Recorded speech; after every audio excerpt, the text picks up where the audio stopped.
Right, let us start with questions to Secretary of State for Northern Ireland. We come with Chris Murray. Number 1, Mr. Speaker. Minister.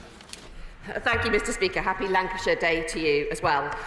The Secretary of State and I were deeply saddened by the recent passing of former UTV political editor Ken Reid, who was a close follower of Northern Ireland oral questions. Our thoughts are with his family and his many peers across journalism. With permission, Mr. Speaker, I will answer questions 1, 3 and 14 together.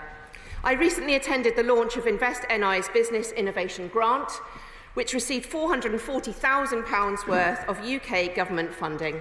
This will complement the government's work to target high-growth sectors in Northern Ireland, including the digital and technologies sector, through our industrial strategy.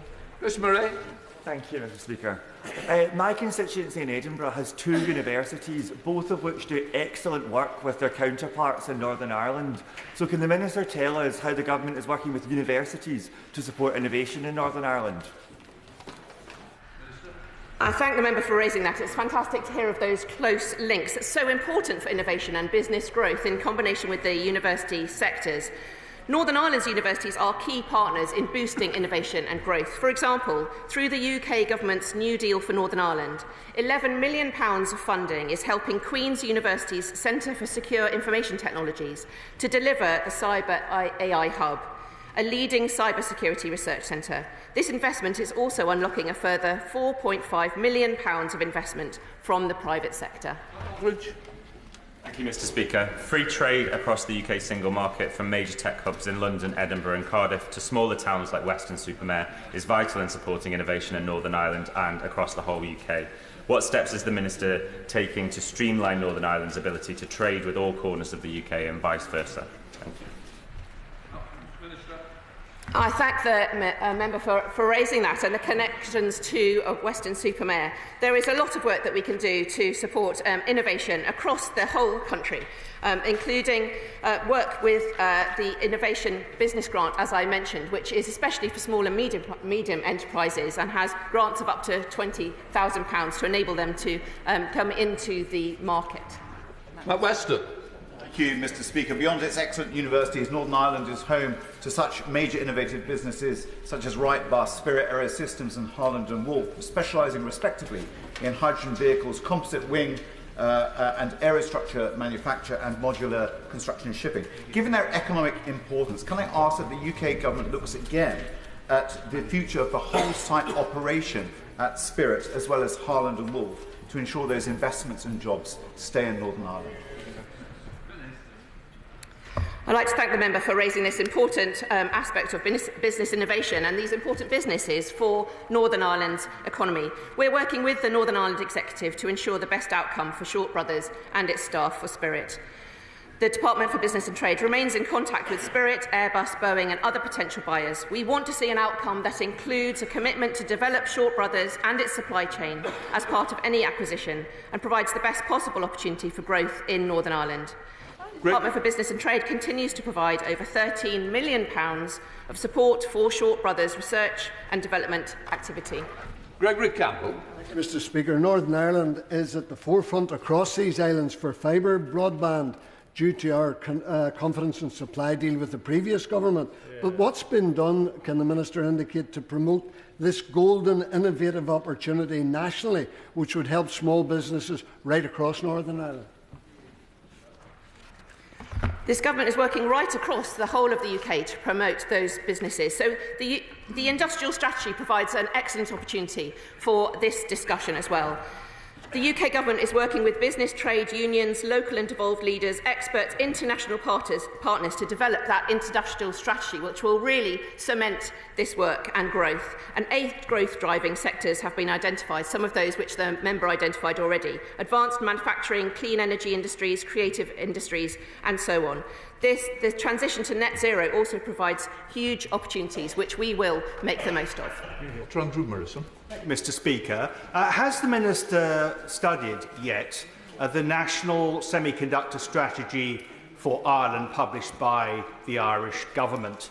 And if so, can she say how Northern Ireland will be able to exploit that strategy and the whole of the United Kingdom compete with Ireland which has plainly identified this as an important growth sector going forward? Thank you, and I thank the member for raising this. This is an excellent opportunity to raise something which I haven't looked at yet, but I will go away and study this because that sounds like a very important aspect of our joint working. And we do have many also international business opportunities to work with our counterparts in the Republic of Ireland, and I will take that up with them as well. Thank you. Can I associate myself with the condolences to the widow of the late Ken Reid and his family? The family are constituents of mine in North Antrim, and Ken was such a part of the political architecture and features. In terms of innovation, there is no greater trailblazer in Northern Ireland than Wrightbus in my constituency, which in terms of hydrogen has really set the pace. How far is the government invested in advancing that and ensuring that public funds, when they're needed, are there to build the hydrogen infrastructure, which is so key to that matter advancing? I thank the member for singing the praises of Wrightbus absolutely rightly. The net transition to net zero presents huge opportunities, as he's raised. Businesses like Wrightbus in Ballymena are producing 1,000 low-carbon buses, which are securing 500 jobs in their factory and creating 1,500 additional jobs across the UK supply chain, and show that Northern Ireland is leading the way. And we will continue to work with opportunities like this in our industrial strategy, making sure that we continue. Question 2, Mr. Speaker. Minister.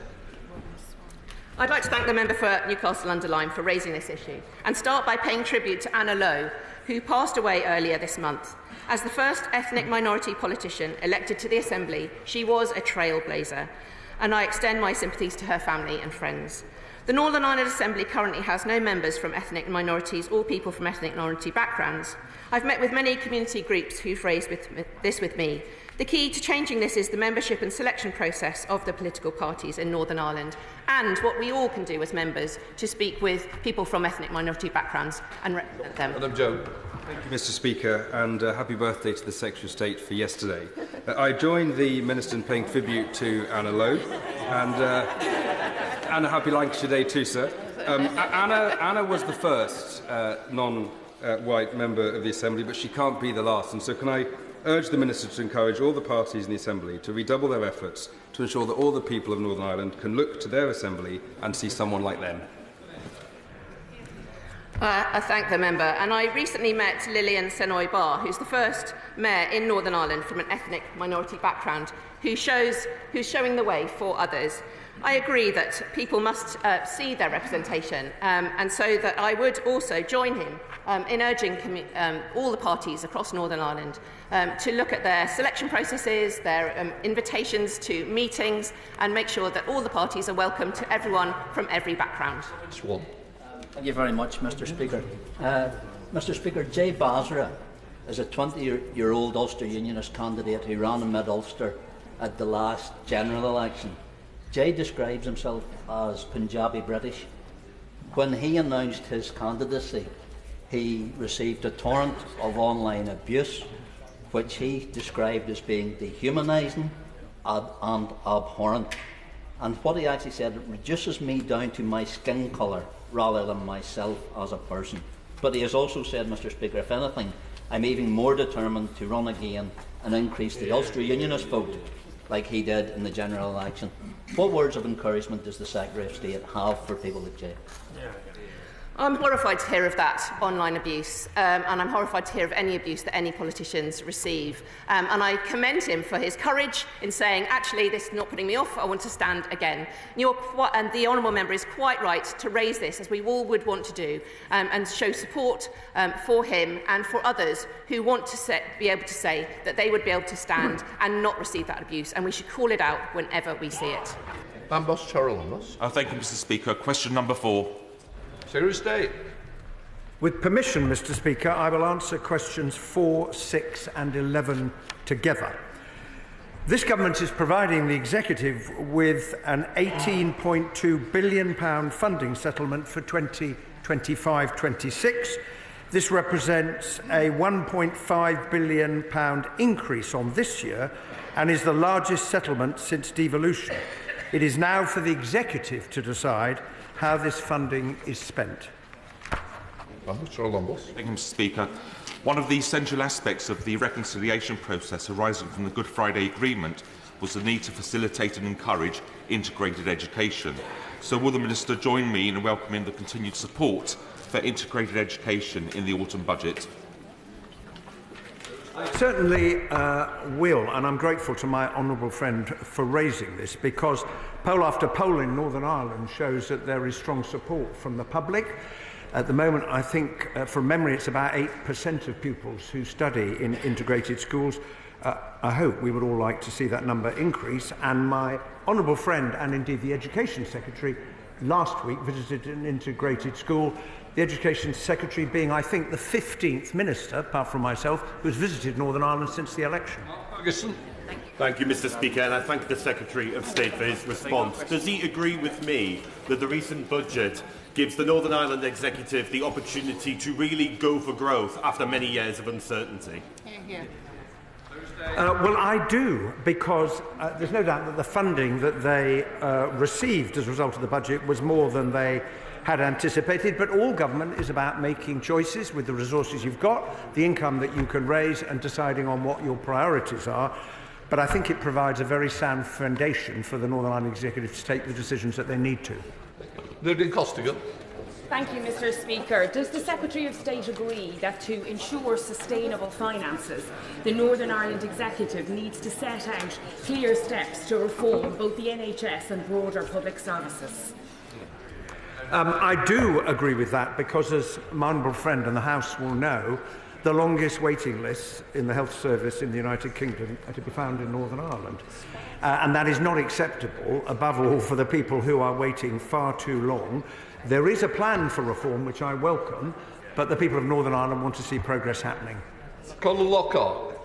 Mr. Speaker, just last week I attended and spoke at a rally hosted by the Ulster Farmers Union in response to the change to agricultural property relief. It was attended by 6,000 farmers, with every political party in Northern Ireland standing together in opposition to the change. When will the government acknowledge that their figures are not reflective of the average farm, and that this death tax will result in the break-up of family farms as we know them, in the selling of land to pay the tax, and the purchasing of devalued land by big businesses who are not interested in using it for feeding our nation? Can the Secretary of State outline if he has shared the concerns of Northern Ireland farmers with the Chancellor?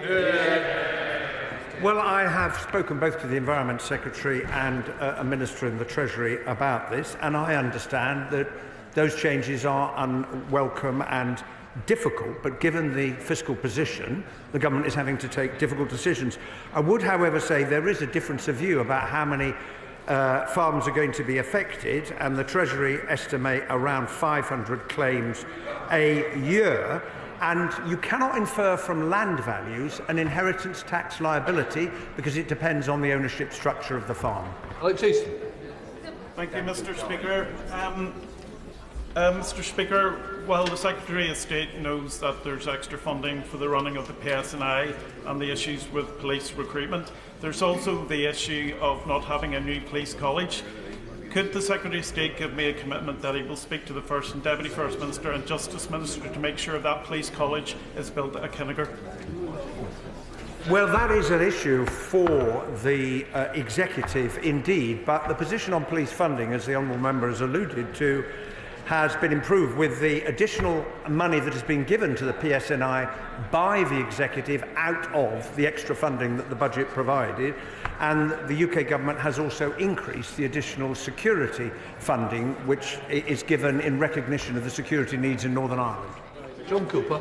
Mr. Speaker, thank you. With 14 miles between my constituency of Dumfries and Galloway and Northern Ireland, I know how much we have in common. Unfortunately, something we also share is that hospitality businesses in Northern Ireland and in much of Scotland are not benefiting from a 75% discount on business rates bills. This is not headwinds, Mr. Speaker. To quote Van Morrison, this is a full-force gale. Does the Secretary of State agree with me that paired with employers' national insurance contributions, rather than growing the economy on both sides of the North Channel, we are threatening jobs, stopping investment, jacking up prices and putting business viability at risk? Well, the businesses I meet in Northern Ireland are vibrant and looking forward to the future. Of course, the increase in employer national insurance contribution presents challenges for some businesses, but there is no getting away, if I may say to the honourable gentleman, from the fiscal inheritance that this government found when we arrived in office, and the foundations had to be fixed, and that's what we're doing. Got a Secretary of State, Alex Burkle. Thank you very much, Mr. Speaker, and I'd like to associate this side of the House with the remarks that the Honourable Lady made about Ken Reid. I know that he will be very much missed, and a belated happy birthday to the Secretary of State for yesterday. At the Northern Ireland Affairs Select Committee last week, the Secretary of State suggested that the Treasury has not yet conducted a detailed analysis of how the budget will affect farmers in Northern Ireland. Has he now asked them to do so? Well, the Treasury has conducted an analysis of the overall number of farms that they think will be affected, and it's very important that people look at all of the arrangements that we put in place, including individuals can pass, as he will know, 1.5 million on to their family members, couples up to 3 million. When you add all the allowances together, payment over 10 years interest-free, and of course land transferred 7 years before death can go to children with no inheritance tax paid. I should have congratulated the honourable gentleman on his double-hatted appointment as Shadow Chancellor of the Duchy of Lancaster, as well as Shadow Secretary of State. He will now have a merry conversation with himself about the Windsor framework.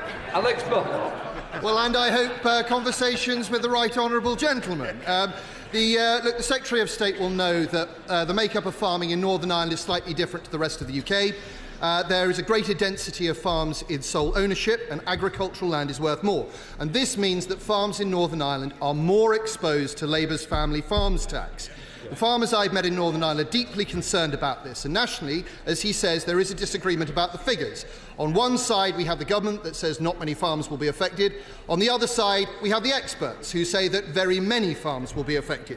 Transparency will help everyone. So, will the Secretary of State commit to asking the Chancellor to publish detailed Treasury working of the budget's impact on farms in Northern Ireland so that independent experts can check their figures?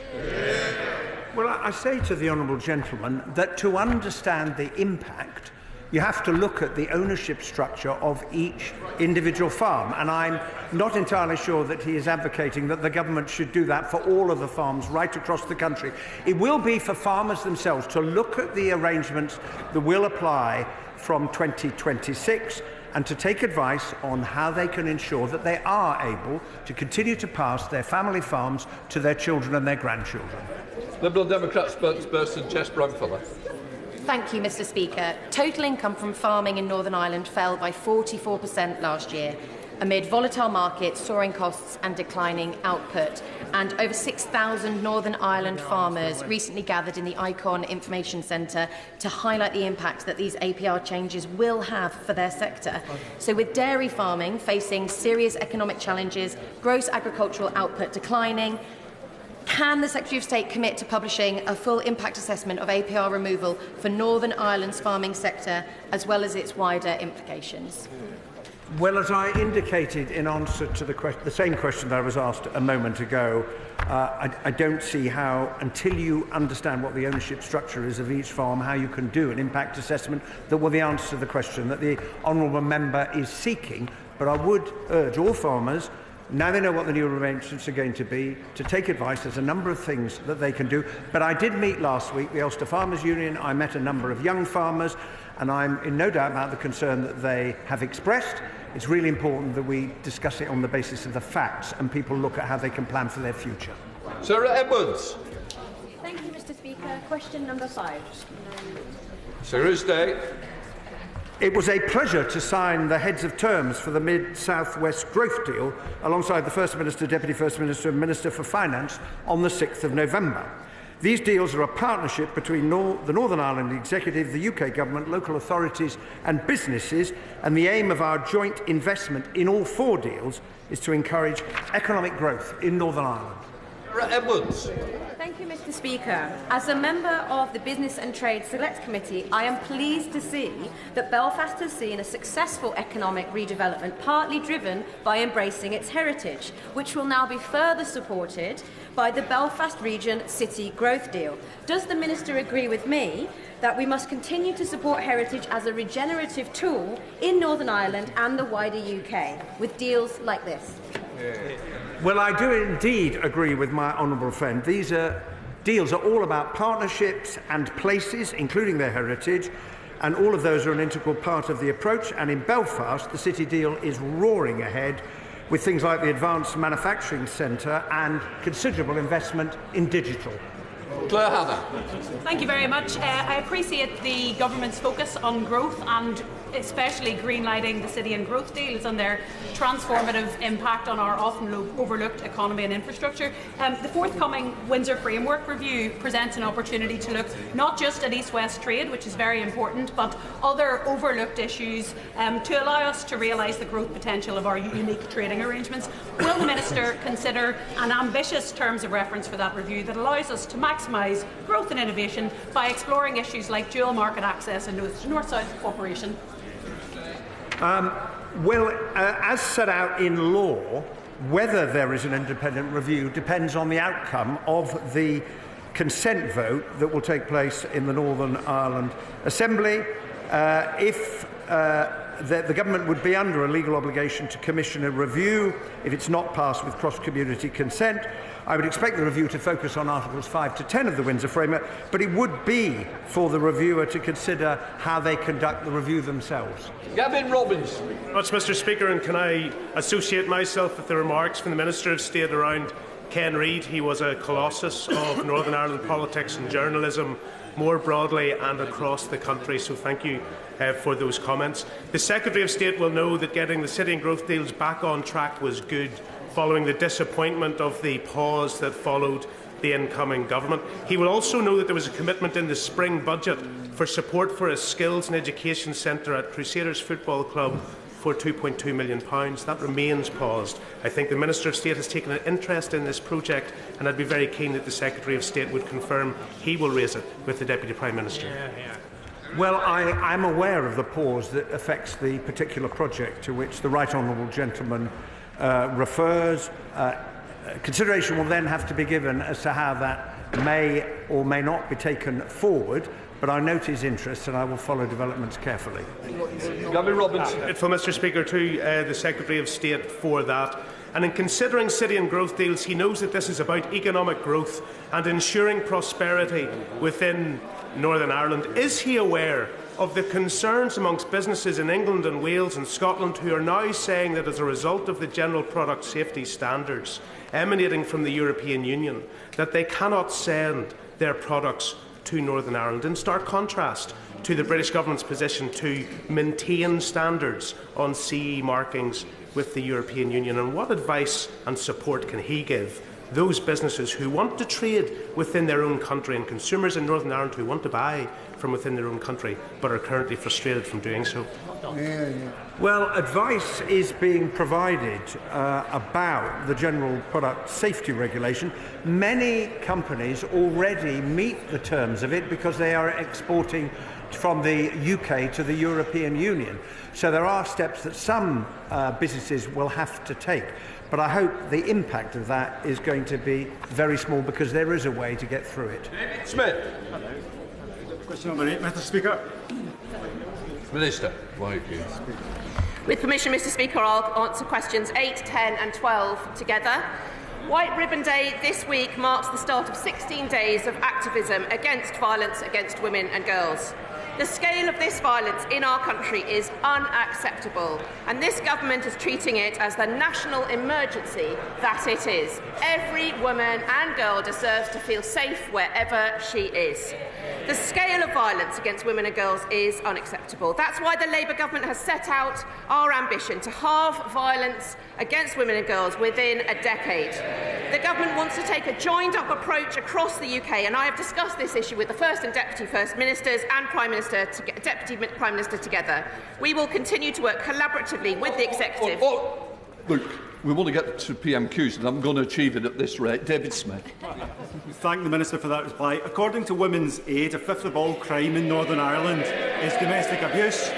But we know that paramilitary organisations make reporting, confronting or escaping such abuse even more difficult. How is the Government working with the Northern Ireland Executive to break down these coercive barriers to support for women and girls? I'd like to thank the member for raising this. Alongside the alarming femicide statistics, there are additional factors that add to the complexity of gender-based violence in Northern Ireland, which are very important to recognise and take action to present. Paramilitarism is one of those. We need to tackle the grip of paramilitaries to end this abuse. Allister Struther. Mr. Speaker, the theme of this year's White Ribbon Day is It Starts With Men. Would the Minister agree with me that it is incumbent on all of us, and especially men, to play our part in stamping out violence against women and girls wherever we find it? And how is she working with the Executive in Northern Ireland to deliver on our shared mission to do exactly that? Thank you, and I'm delighted to see so many men raising this issue today here in Northern Ireland Questions. Absolutely, we all have a role to play. Yesterday I met with Tani McCorry from White Ribbon, Northern Ireland, who's working with men in football teams, GAA teams and in prisons. We all have a role to play to have those difficult conversations to really change our society. Chris Bloor. Mr. Speaker, the Northern Ireland Executive Strategic Framework to End Violence Against Women and Girls acknowledges the rise of online influencers who have a toxic influence on men and boys. Can the Minister provide an update on discussions she has had on sharing best practice on how to challenge these influencers and promote healthier and safer attitudes towards consent and relationships across the UK? I'm very supportive of the Executive's framework, the strategic framework to tackle violence against women and girls. I'm in constant dialogue with organisations like White Ribbon NI to learn and share best practice. That's how we're going to achieve this, in partnership with the Executive. And the Government is also committed to tackling online abuse and violence against women and girls with the Online Safety Act and further work that we'll be doing on this. Jim Shannon. I know that's not for me, but well deserved. Ministers, in Northern Ireland last year, 6 women were murdered by men. They've all been arrested and their cases are pending. 800 women and children stayed in the Women's Aid Refuge, and last year in the Women's Refuge 10 babies were born. There's an epidemic of violence against women in Northern Ireland. What can the Minister of State do in discussions with those at Northern Ireland Assembly to make it better? Thank you so much. I'd like to pay tribute to all of the women's aides across Northern Ireland. They do absolutely fantastic work. So it's prevention, it's provision of services, it's tackling online abuse and tackling abuse and violence against women and girls wherever we see it, by everyone in this House and across the UK. That's the only way that we're going to really change this situation. Sir Ashley Fox. Mr. Speaker, does the Minister agree that the low number of police officers in Northern Ireland hinders the fight against violence against women and girls? And will she work with the Executive to ensure that the number of officers is increased to the 7,500 recommended? The action by police officers is absolutely fundamental, and looking at how we can change the justice system, as we are doing across the UK, as our target to halve violence against women and girls is essential. But it's much more than that. It's about a whole of society change. It's about tackling misogyny wherever we see it. It's about every organisation getting involved in this. So actions by the police are one part of this, but it's so much more than that. Cabinet Minister Mike Wood. Thank you, Mr. Speaker. And following on from Honourable Friend's question, key to reducing violence against women and girls is, of course, effective policing. That was a clear commitment in New Decade, New Approach. By when does the Minister expect the policing numbers in Northern Ireland to reach those levels set out in that commitment? In the budget recently, this government provided a record-breaking devolution settlement of £18.2 billion, with £640 million this year, £1.5 million next year, and it's up to the Chief Constable now to be spending those figures.